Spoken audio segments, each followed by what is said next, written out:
Hi, thank you so much for joining me. This is Jenny Oya with Nuggets and Things. I want to share with you today a little bit about finding your escape. You know how sometimes you need a door, a way out. You're in a situation or a place, that you're trying to find, how do I get out? Because there's got to be a door, right?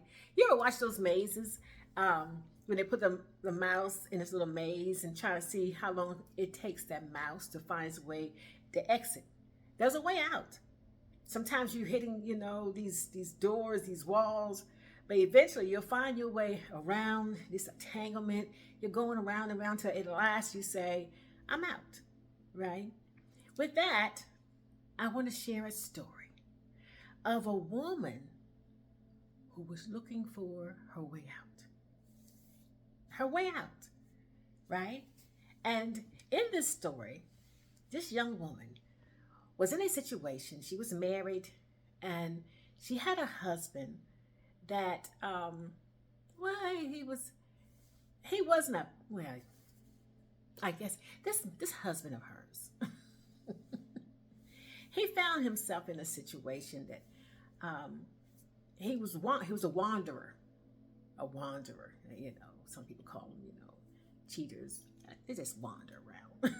But anyway, she was married to this man, and she noticed every night he would get up, come home, and he would shower, change some nice clothes, those cologne on, and he would leave for the night. And he would come home maybe late in the mornings, and eventually it got to the place that they just separated. They lived in two separate, parts of the house. She normally slept on the sofa, he slept in the bed. And one particular night, he was doing it every night for weeks and weeks. She knew that there was something wrong. There must be somebody he's seeing that's making him leave every night. Not every once in a while, but every night he was leaving and not coming back. So one night, it was a Monday night, and he came home from work, and instead of showering and leaving, he decided that he was going to stay home and watch the game. So he went into his room and watched the game, and she remained in the living room watching TV until she fell asleep.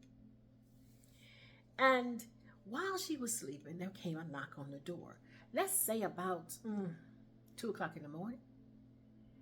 And because she was in the living room, she was close to the door.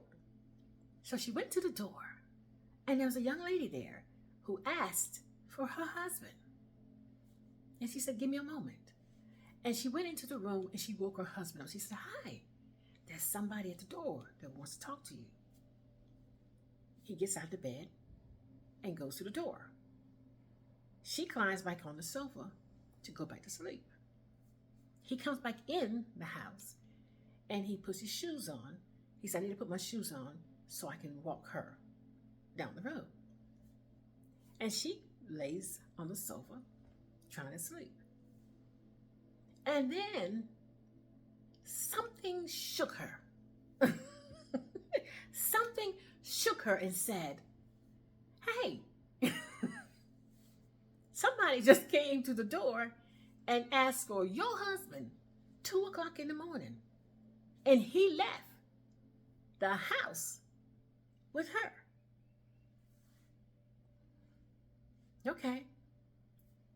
Get up and see what's going on. So she got up and she opened the door.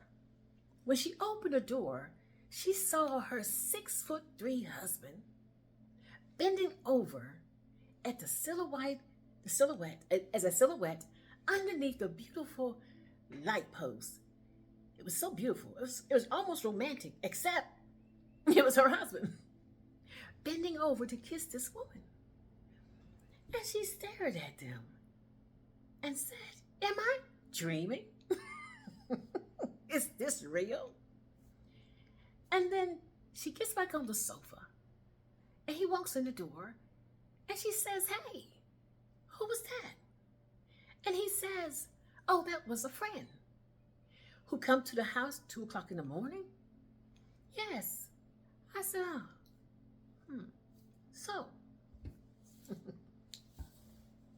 he goes back to the bed and she says, hey, every night he leaves and goes. Tonight he stayed home. She wondered why he didn't come. So she gets up, she goes into the room, she says, hey, is this who you've been seeing every night? He says, she's just a friend. It was that song, ooh, you got what I need, but you say he's just a friend. Right? So she says, okay, so your friend comes to get you because you didn't show up. Okay. And then all of a sudden, she got a boom like nothing else she could ever imagine hit her all at once. And she fell to the floor. When she fell to the floor, she couldn't get up. It's like her whole world actually just crashed. Why?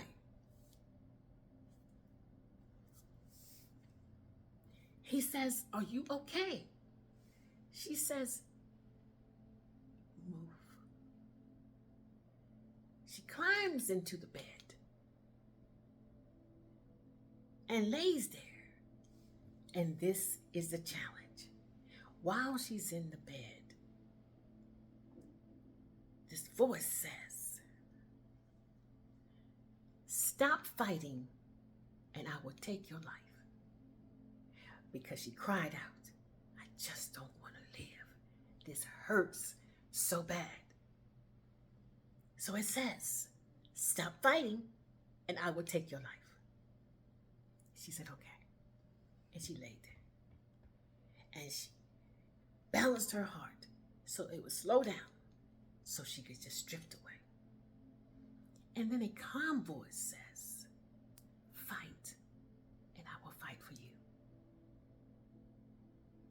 And she said, no, I don't want to fight. And then the other voice says, stop fighting and I'll take your life.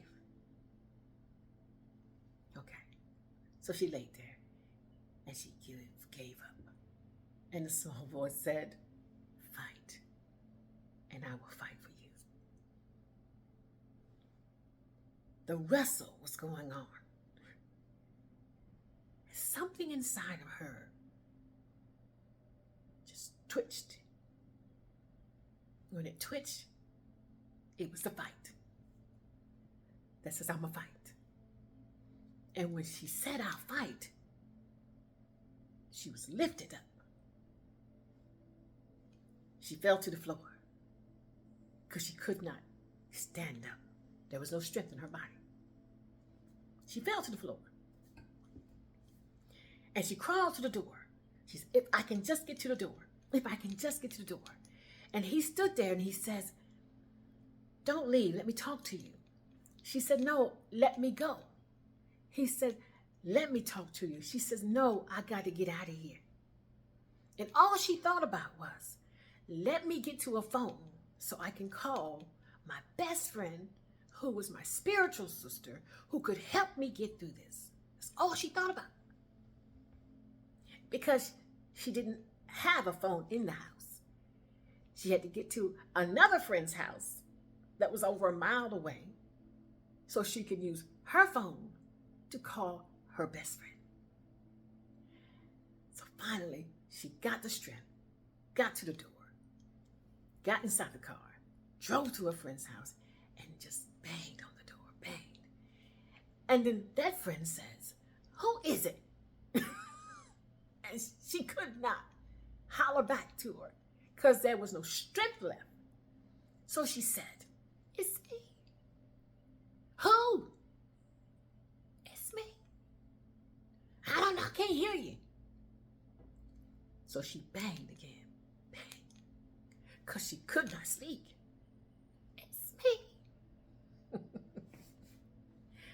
So she came down, she crashed the door open, and she saw her friend. Girl, what's wrong with you? I just want to use your phone. Please let me use your phone. I gotta call my friend.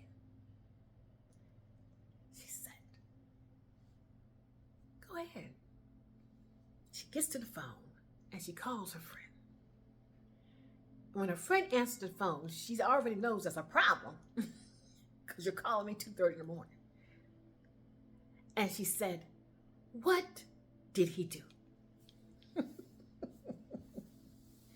What did he do? She cried and she cried. She could not talk. All she could do was cry.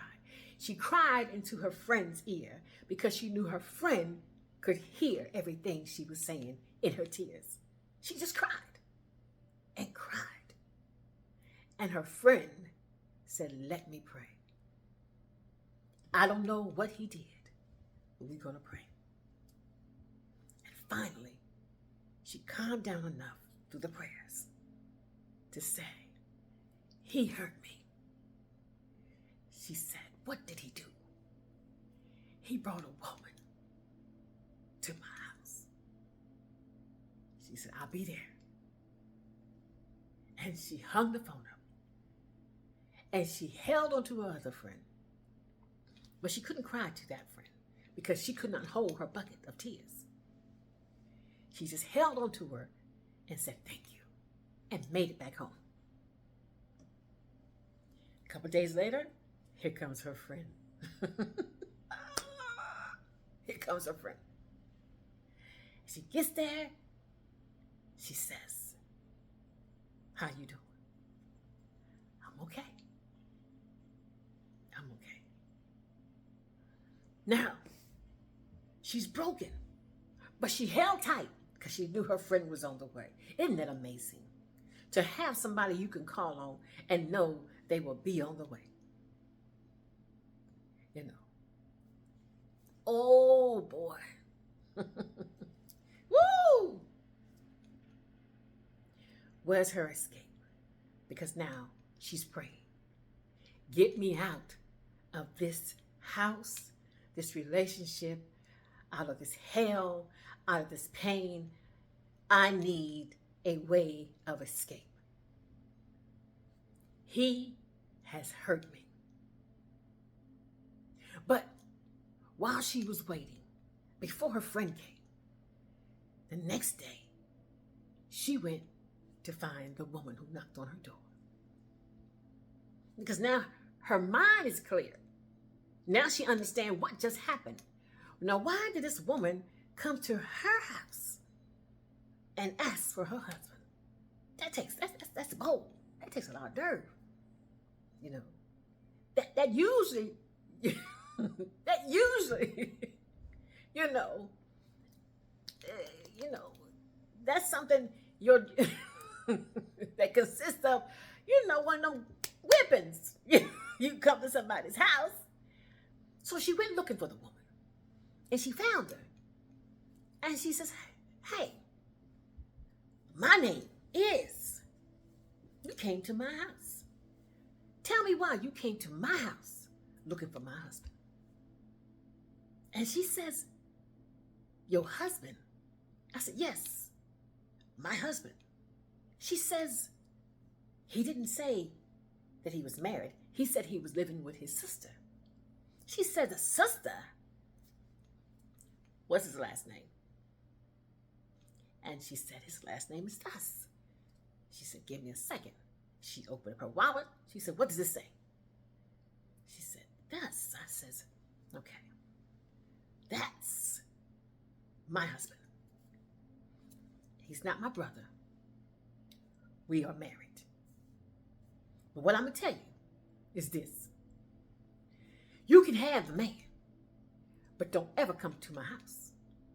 That will justify me whipping your serenata. And we clear.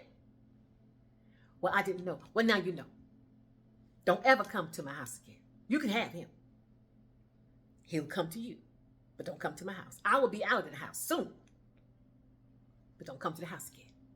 So she relayed the message to the woman, because she wasn't angry with the woman, because she realizes that people go off of what people tell them. When people share things with you, you have to take them most of the time at face value of what they say until you find out different. And once you find out different, it's hard for them to ever convince you of anything different after that, because once you break the trust, it's hard to get that back, because you get that freely. And when you violate what's been given to you freely, it's hard to ever give it back. So what happened to the woman? She went out and she looked for a place to go. She knew she had limitations because she didn't have the finances that he had. She didn't have a lot of the things to help her get there. And she had responsibility, she had dependence. But she knew she had to go. She prayed, I need a way of an escape. Help me.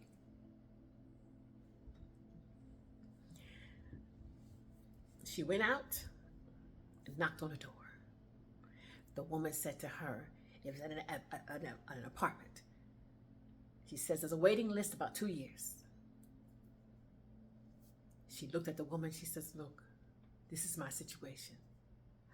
I need a place to go. I won't be here long. I just need a place to go for me and my children. I promise you, I won't be here more than a year. I got money coming. It just ain't here. I just need a place to go. Please help me have a place to go for me and my children. I got to get out of this house. The woman looked at her and said, I got a place. It can be ready in 2 weeks. I'll get it for you. The list was long, but she broke all protocol for the woman, because that was the door for her escape. It was created for her. Isn't it amazing? That when you begin to pray, believe, feel, push, seek, whatever words you decide to use, a door will be created for you. It will be made.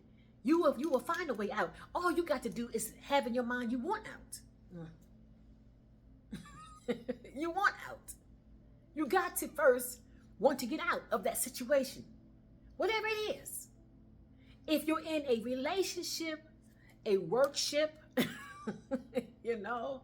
a controversy, a court hearing, whatever it is, and you want out, you want a door to be open for you so you can get out of that turmoil, a door will become available.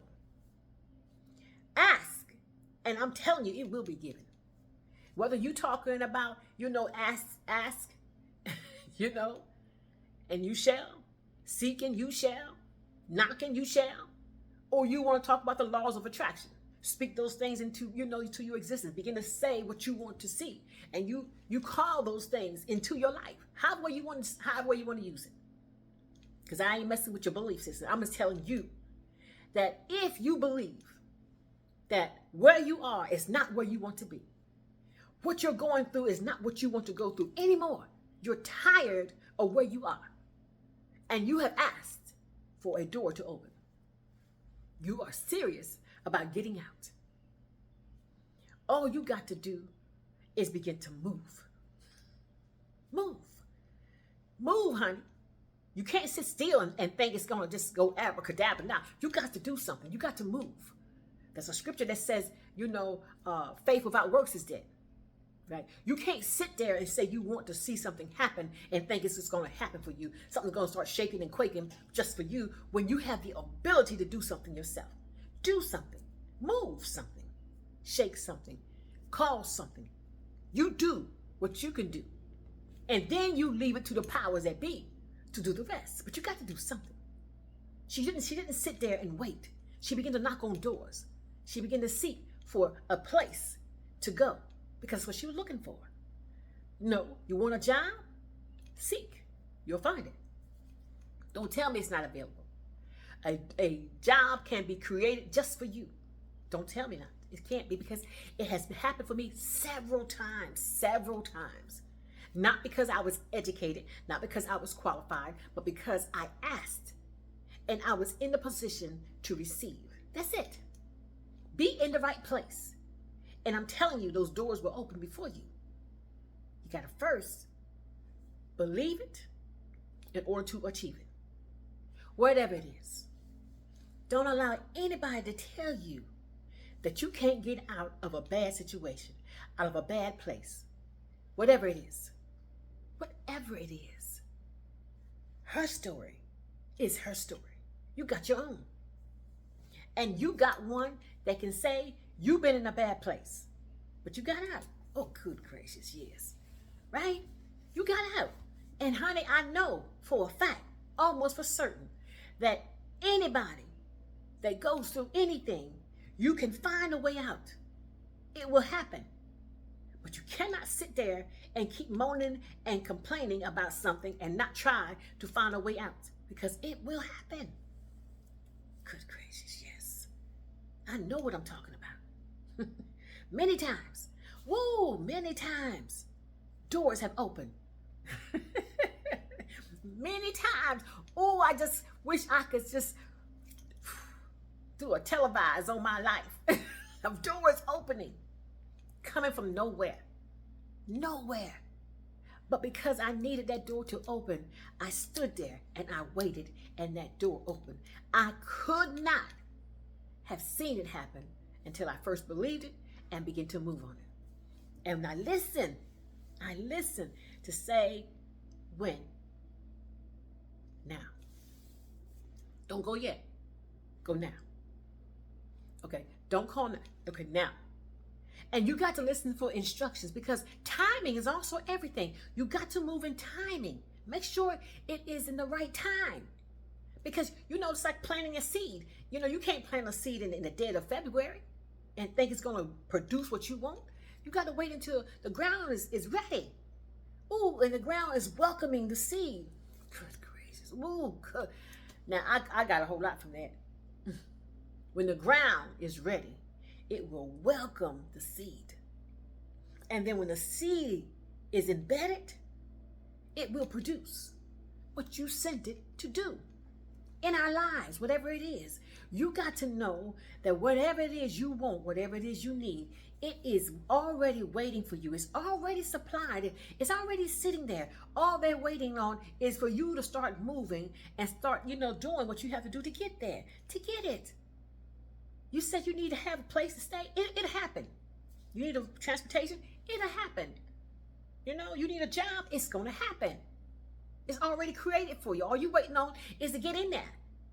You need someone to be a part of your life. You need a soulmate. They will come. A husband, wife, whatever word you want to use. Some people call life partners. Whatever. They're there. They are there. And they are waiting, because they too are going through whatever has to go through, so that when it comes together, it will fit. Like a hand in a glove. It'll just fit. Isn't that beautiful? It's the most beautiful thing there is. Whatever it is you want, it'll happen. I've gone to car lots and asked for transportation, and the one that I wanted, boom. Houses, boom. Whatever. Jobs, boom. They will be ready for you when you're ready to walk into it. Your way for an escape, to get out of the place that you are in. You want to get out? There's somebody who can help get you out. There's somebody who can help you get where you need to go. You don't have to be concerned about what anybody else has said or done. Just wait on the timing and watch it happen. It's got to happen for you. It's got to happen for you. You got to believe it. You got to believe it. Nobody is exempt from great things happening to them. I have a young man, and I think he's a young man. He's homeless, but he's constantly down the end of the road where I stay. And I stopped and talked to him every once in a while. Hey, how you doing today? I asked him what his name was. So when I speak to him, I call him by his name, right? And every once in a while, I give him, some money, right? Doc, stop giving people money. Don't tell me to do with my money, right? But my mind goes to thinking, how can you help him? How can you help him? So every time I see him, I'm thinking, how can I help him? How can I help him? How can I help him see where he is not where he has to be? So he began to tell me his story, right? And he began to tell me his story. I said, okay, he's talking. I said, now I can get him, to see himself in a better place, because you got to first see yourself there, right? So he's like, okay, I'm drawn to him for a reason. So I believe that somewhere along the line, he's going to be in a better place, right? And somehow there's going to be a connection there that, I can be able to get him where he needs to be, because I don't believe you meet people by accident or by coincidence. You meet them for purposes. And so when I find people in my life, I find where am I supposed to put them? What am I supposed to do? Right? Because I know where he is not where he wants to be. So there's a door somewhere. I need to find the door to help him see, shine the light on so he can see. Come on, babe. Come on. You see that? That's your door. Right? And so I say, oh, look, what do you do? So I'm trying to find out how to create jobs for him. What do you do? I got another young man. I saw this young man. He was riding down our subdivision on his lawnmower. He was on his lawnmower riding, right? And he just kept riding around. And I said, look at this young man, about 17 years old. I said, look at him. He's trying to find work. He could be on the street corner, right? Selling, or, involved in gangs, whatever. But instead, he's riding around trying to get somebody to let him cut their grass. And I said, hey, you can cut mine. How much you charge me? And I paid him, right? And then he came back. I said, look, I want you to do it every 2 weeks for me, right? Now, I know that I'm not getting him in a fancy house or a fancy car, but I'm trying to let him know that what he's doing is working, and he's worth it. And I'm trying to put a plug in his life that he doesn't feel as though he's got to go on the outside and go to the streets or find himself doing things that he doesn't want to do, because he's got his mind set. He wants to make money. He wants to have money, but he wants to do it the right way. Why would I not help somebody who's trying to do it the right way? And that's what I think about when I see that young man out there on the corner. I look at him, I look at this one. I say, if I can get him to do what this one is doing, he could do the same thing. Find something, right? It's easy, because everywhere I go, you at the stoplight, there's somebody with a sign, right? I need a quarter, can you, whatever. And I'm saying, Dad, you spend 3 hours with that sign when you could be doing 3 hours worth of work, right? This is my mind thinking, right? Because as a woman, I used to walk to work. And I ain't talking about a couple blocks. I used to walk to work because I knew I had children home who was waiting on me to provide for them. So as a woman, I walk to work. And then I see people that tell me they ain't got no car. I'm like, what they got to do with it? You ain't got no car. What that mean? You ain't got no car. So you got Pat and Turner, right? You open up them feet. That pay called Pat and Turner. You got them. They work, don't they? Walk. I ain't always had cars. I used to walk to work. And in my walking to work, and I would get up so I can be there on time too. Somebody saw me walking. They saw me walking to work. You know what they said? Hey. They said, hey, Queen. It's this taxi driver. He said, hey, Queen, where you going? I said, I'm heading to work. Where you work at? I told him where I worked at. He says, I'll give you a ride. He gave me a ride to work. He asked me what time I got off. I told him. He said, now this is probably about 20 years ago, maybe 25. He said, look, this is what I do. He said, I'll pick you up every day and take you to work and pick up every afternoon from work. and all I'm gonna charge you is this amount of money every week. I said, sure, no problem, right? And every week he picked me up, and every week I paid him because he saw me a go-getter, that I wasn't gonna sit there and ask and tell somebody I can't have, because I was determined that I could make it. Even with little, I was gonna make it. And somebody saw my effort, and they stepped in and gave me a ride. And I took that ride for months until I could save enough money to get my own car. And we were friends for over 30 some years. And he always told me he never forget the first time he met me. And I never forget, he was the reason why I got to a lot of steps in my life. He became my sensei. I'm grateful for him, right? What I'm trying to get you to understand is there's nothing in your life that you can't have if you make efforts to get there. You got to first make the effort to get there. I don't care what it is. What do you want? What do you want? Where you want to be? What you want to do?